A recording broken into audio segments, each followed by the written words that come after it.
Today, I'm going to reveal the 5 most hidden and strange sexual habits of chosen ones. This isn't theory.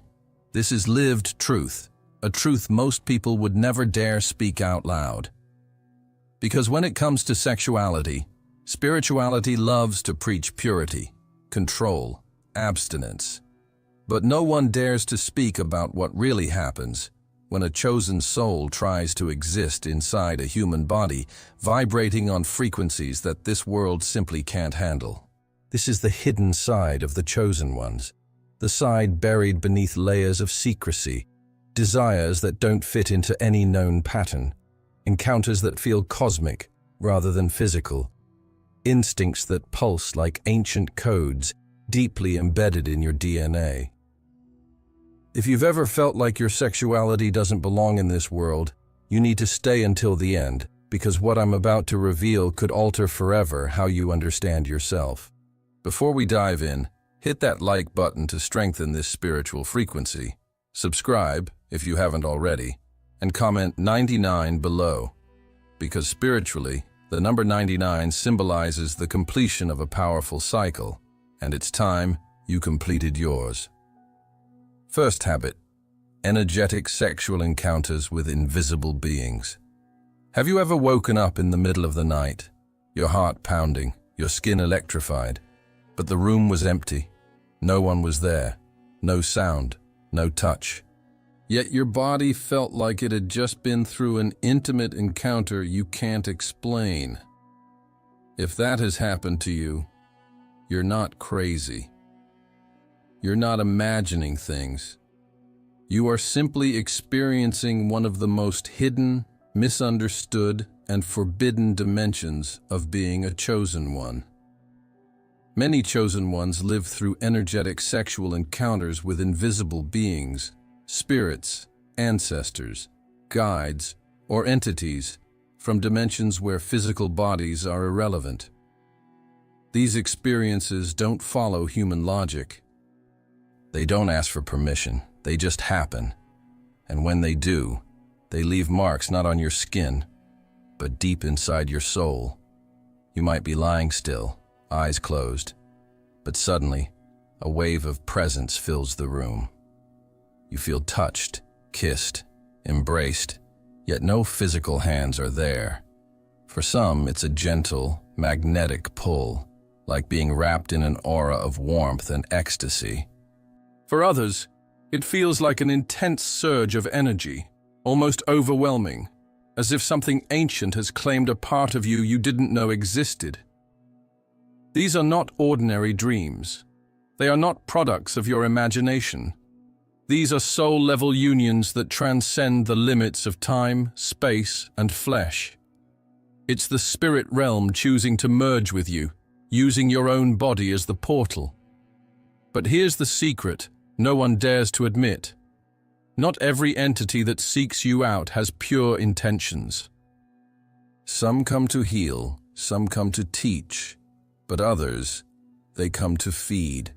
The chosen ones, with their heightened spiritual sensitivity, become magnets for energies roaming the unseen realms. Your light calls them in, your frequency attracts them, and your loneliness makes you vulnerable. That's why these encounters can feel blissful one night and draining the next. You might wake up feeling empowered, charged with an energy that lingers for days, or you might feel exhausted, invaded, like something took a piece of you while you slept. In ancient traditions, this was never a mystery. Shamans, priestesses, and mystics knew that sexual energy is the purest form of life force. And when a chosen one's body becomes activated, it sends out a signal, an energetic invitation to beings who operate beyond human sight. Some would call these beings spirit lovers. Others might warn you about energetic parasites. But the truth is more complex. These encounters are not accidents. They are reflections of your own inner vibration. They happen when your soul is seeking something, even if your mind doesn't understand what. But here's the danger that no one talks about. Opening these portals without awareness can lead you into spiritual entanglements you're not prepared for, because every energetic union creates a cord, a thread, an imprint. And if you don't know how to cleanse, how to release, you might find yourself carrying energies that don't belong to you. Energies that can distort your desires, your emotions, your very sense of self. This is the first hidden sexual habit of the chosen ones. The secret energetic exchanges that happen in the silence of the night, with entities that see beyond your body, tapping into the essence of who you are.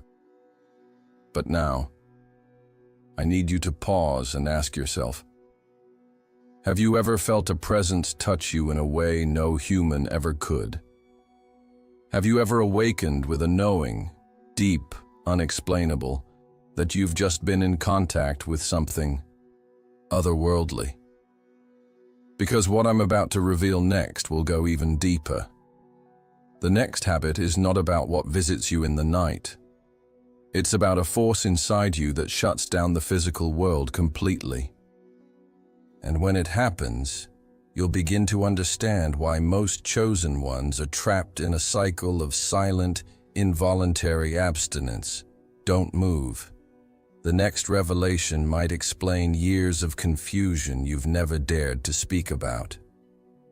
Second habit, the silent abstinence imposed by the soul. Have you ever been face to face with someone you deeply desired? You felt the chemistry. The moment was perfect. But then, suddenly, your body froze. Not from fear, not from shame, but from something deeper, something that whispered from the core of your being. Not now, not this person. This is not rejection. This is not insecurity. This is the silent abstinence imposed by the soul. For chosen ones, intimacy is never just skin on skin. It's an energetic fusion, a spiritual merge that reaches far beyond the surface. And when the energy doesn't align, when the vibration of the other person threatens to disrupt your spiritual frequency, your body, without warning, activates a powerful defense mechanism. It shuts down completely. This phenomenon has been misunderstood for centuries. Society has labeled it as frigidity, coldness, detachment. But those labels are lies designed for people who live disconnected from energy. The truth is, your soul is protecting itself from a connection that would fragment your essence, distort your vibration, and leave scars not on your body, but on your aura. Many chosen ones have spent years in silence, questioning themselves, wondering why they can feel desire burning inside, but when the moment comes to act, the flame extinguishes itself. Not because they don't want it, but because the body refuses to betray the soul. And here lies the mystery that no one dares to address. Chosen ones are wired for sacred intimacy, not casual, not superficial. Every union imprints a code onto their spiritual DNA. Every touch carries a weight, a responsibility, a contract that the chosen one feels, even when the other person doesn't. That's why this abstinence can last months, sometimes years. It's not punishment, it's not repression. It's a period of energetic recalibration, where your soul refuses to allow entry to energies that would dilute your power. But let's talk about the hidden cost, because this silence comes with a heavy price. The world doesn't understand abstinence that isn't chosen. Friends will ask if you've lost interest in love. Family will wonder if something is wrong with you. Potential partners will feel rejected, confused by the invisible wall that suddenly appears between you and them. But none of them see what's really happening. They don't see the sacred dialogue between your soul and your body, the inner war where your essence fights to remain intact. Because for chosen ones, every act of intimacy is a spiritual contract, and entering into a false contract is more dangerous than solitude itself. Now, here's where it gets even more complex. Sometimes this abstinence doesn't come because the other person is wrong. Sometimes it's because you're still in the process of remembering who you are. Your energy is still rearranging, your soul is still purifying, and the universe knows that any premature connection could derail your alignment. It's like a sacred lock placed upon you, not as a punishment, but as a seal of protection, because your energy is too rare to be scattered in meaningless encounters. It demands depth, it demands truth, it demands soul recognition. And yet, as months turn into years, this silent abstinence begins to test you. You start questioning your worth. You wonder if you are broken. You fear that you are destined to be alone. But this, my friend, is the greatest illusion, because in the silence, a profound transformation is taking place. The chosen one's abstinence is not emptiness, it's gestation, a sacred cocoon where your soul weaves a new blueprint for intimacy, one that is not tainted by trauma, not diluted by ego, but crafted for a connection that is not just carnal, but cosmic. Now let me ask you, have you felt this invisible wall before? That moment when your mind says yes, your body says yes, but your soul, without mercy, says no. Because if you have, you're not defective, you're not cursed.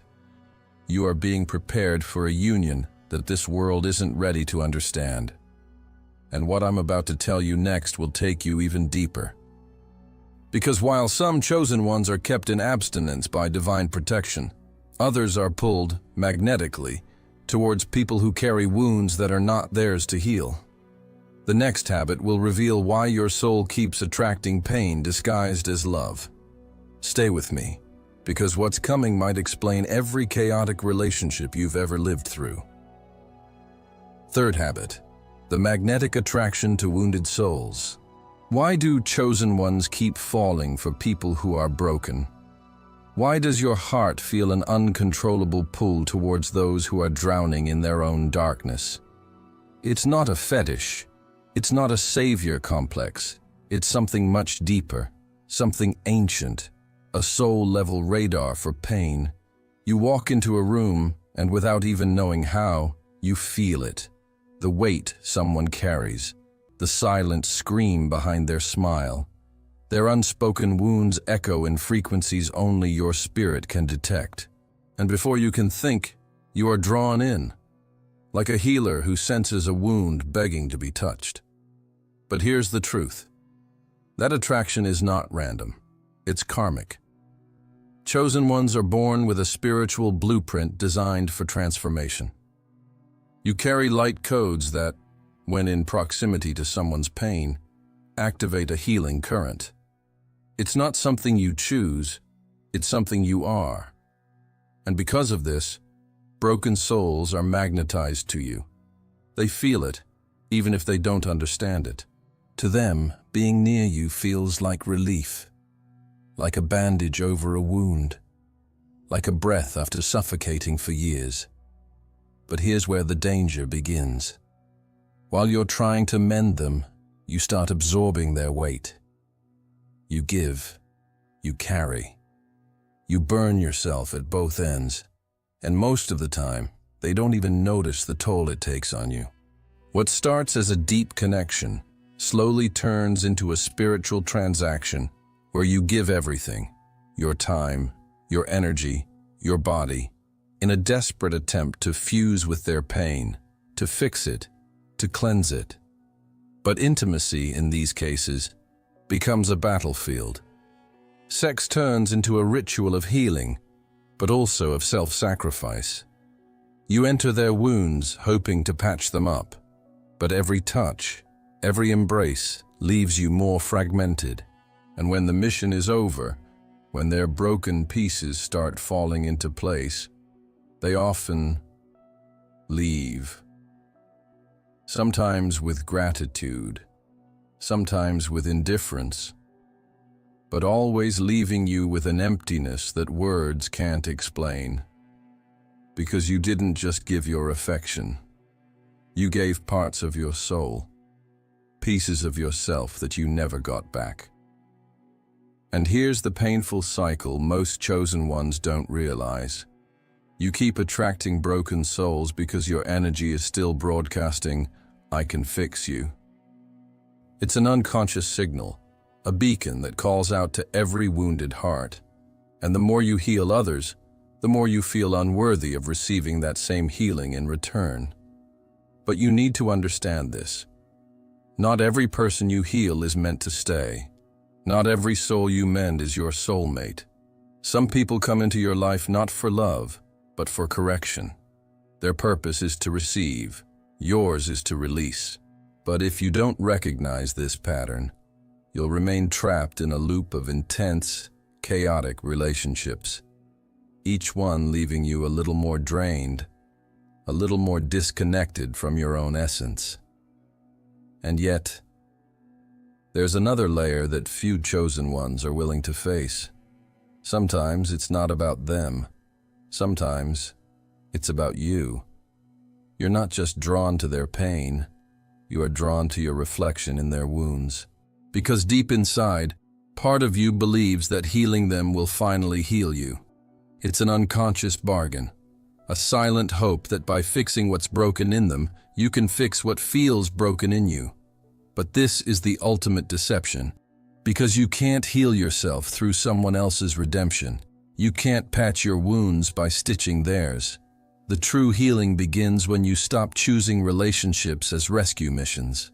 So ask yourself, how many times have you mistaken intensity for connection? How many times have you mistaken chaos for passion? How many times have you burned yourself trying to ignite someone else's light? The chosen one's magnetic pull to wounded souls is not a curse. It's a sign of your healing power. But when you misuse that power, you end up sacrificing your own peace. Now here's the twist. This attraction to brokenness doesn't always manifest in human relationships. Sometimes it manifests through ancient rituals, practices where sex becomes a sacred invocation, a ceremony not of healing others, but of awakening dormant forces within yourself. And what I'm about to reveal next is the secret that turns ordinary intimacy into rituals of energy transmutation, where the chosen ones stop being healers of others and become architects of their own spiritual rebirth. Get ready, because the next habit will unlock a dimension of sexuality that modern society is too afraid to even name. Fourth habit, sexual rituals as portals of energy activation. For most people, sex is just a moment, an escape, a fleeting rush of pleasure that begins and ends in the body. But for the chosen ones, sex is not a moment. It's a portal.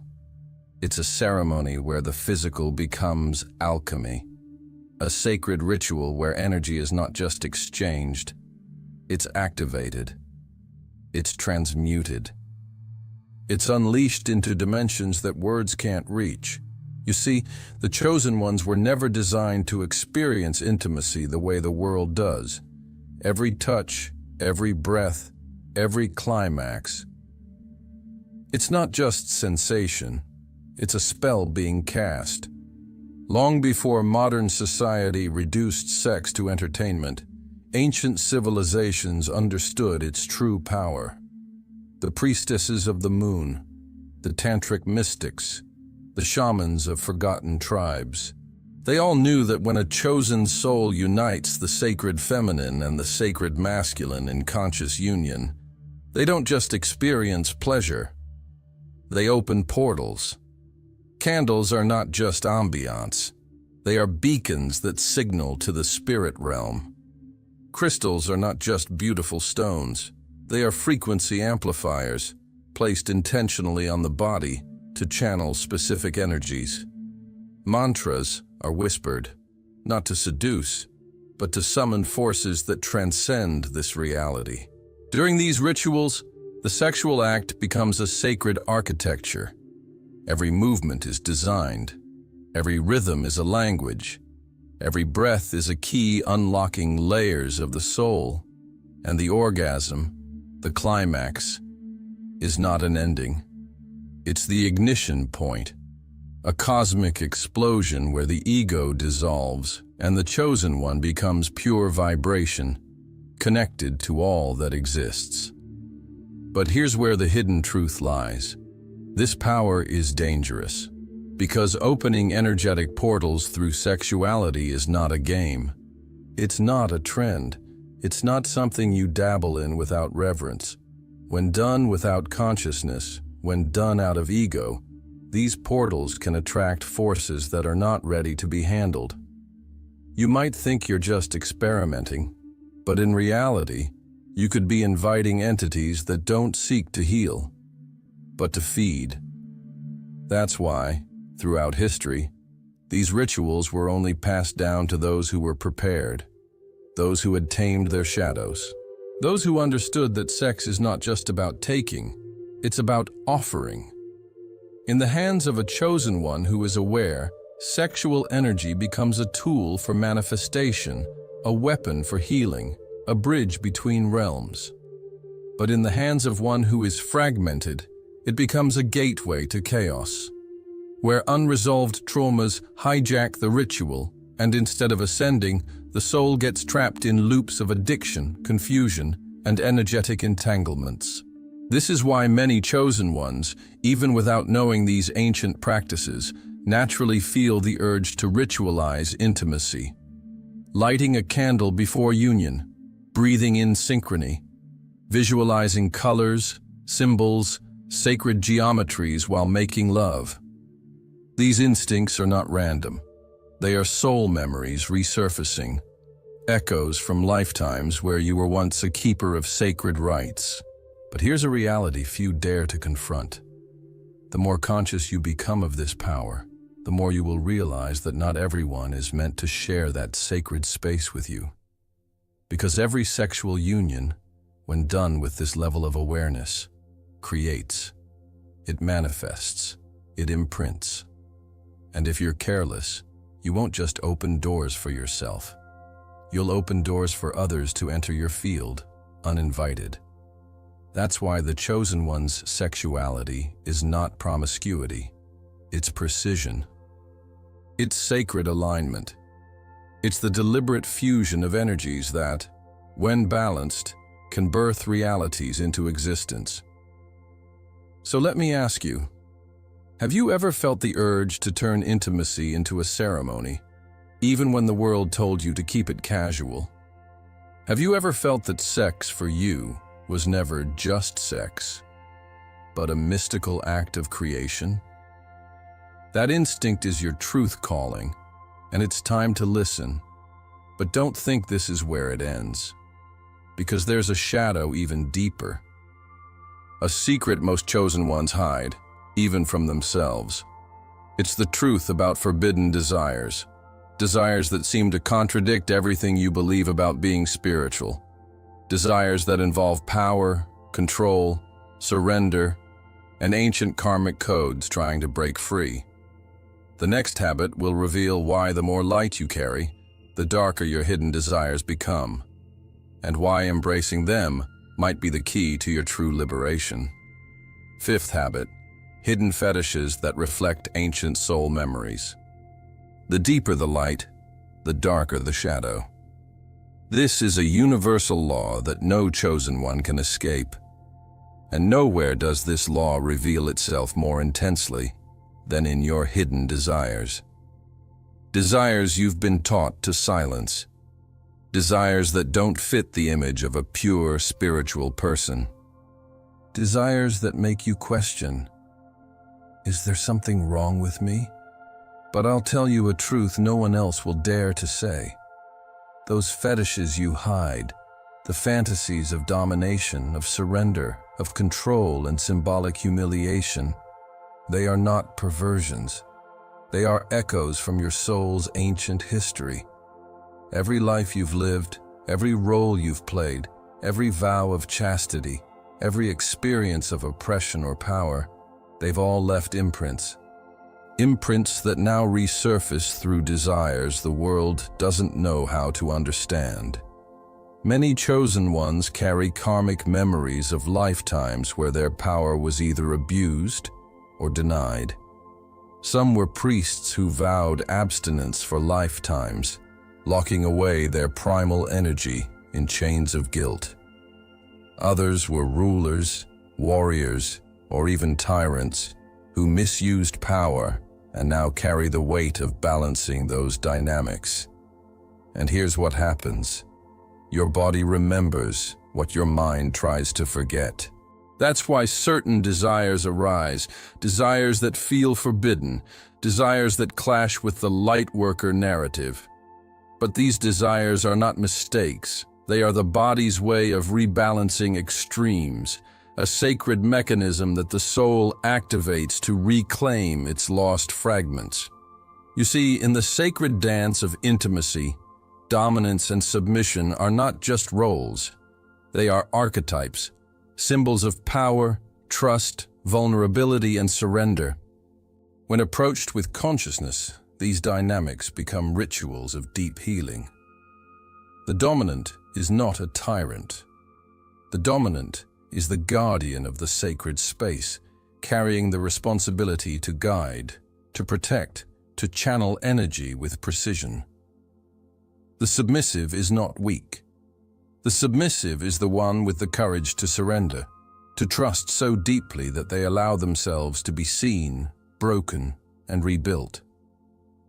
This exchange, when done with intention, can release traumas that no therapy ever reached, because it's no longer a battle of ego. It becomes a ceremony of soul reconfiguration. But here's the dark side no one warns you about. When these desires are buried in shame, when they are lived in secrecy, they become toxic. The cycle of repression feeds guilt. Guilt feeds obsession. Obsession leads to shadow patterns of self-sabotage. And the chosen one begins to spiral into a loop where their own power becomes their prison. That's why it's crucial to bring light into these shadows, to approach these desires not as flaws, but as sacred codes seeking integration. You are not here to be perfect. You are here to be whole. Every part of you, the healer, the lover, the ruler, the servant, they all live within you, waiting for you to accept them, to give them a sacred space where they can dance in harmony. And once you understand this, your entire relationship with intimacy transforms. Sex is no longer an act of physical release. It becomes a spiritual ritual of self-liberation. But don't misunderstand. This journey requires awareness. Because when these dynamics are played out unconsciously, they can become addictive. You can lose yourself in the thrill of control, or in the numbness of submission. But when navigated with presence, these experiences become profound tools of empowerment. Now let me ask you something you've never dared to ask yourself. Have you ever felt a deep craving to dominate, not to harm, but to guide? Or a yearning to surrender, not from weakness, but from a sacred trust that says, I am safe to let go? If you've felt this, you're not broken. You're not impure. You're remembering. These are ancient codes awakening within you, inviting you to reclaim the parts of your essence that were once silenced by dogma, oppressed by fear, or chained by false ideas of spiritual perfection. This is the fifth hidden habit of the chosen ones, the sacred dance of power and surrender. A realm where desires are not sins. They are keys. Keys that, when used with wisdom, can unlock dimensions of yourself that you've never explored. But this revelation is not the end. Because now that you've uncovered these 5 forbidden habits, the real question remains, what will you do with this knowledge? In the final moment of this video, I'm going to give you a truth that will forever change how you walk in this world. A truth that will turn your shadows into your greatest source of power. Stay with me, because the most important revelation is coming next. The world loves to paint chosen ones as pure, untouchable beings, floating above human desire, unbothered by earthly instincts. But you and I know the truth. Being chosen is not about perfection. It's about carrying a soul that burns with intensity too vast for this world's shallow molds. It's messy, it's raw, it's wild.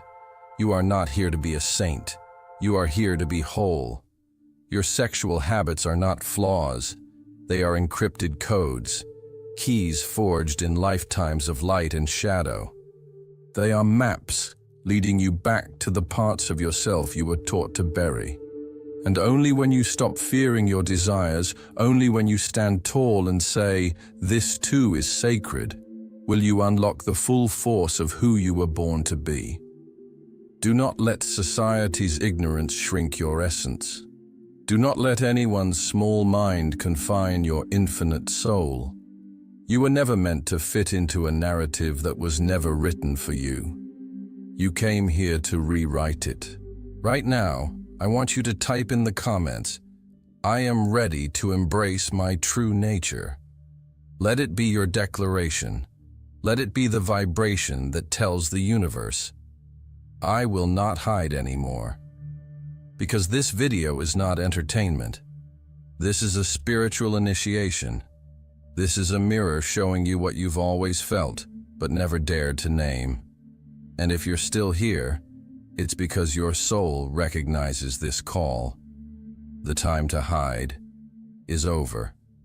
The time to silence your truth is over. The time to dim your fire is over. You are not broken. You are not impure. You are not lost. You are a chosen one. And now you are free. Now go. But remember, the world has no idea what's coming when a chosen one reclaims their shadow. Be that storm.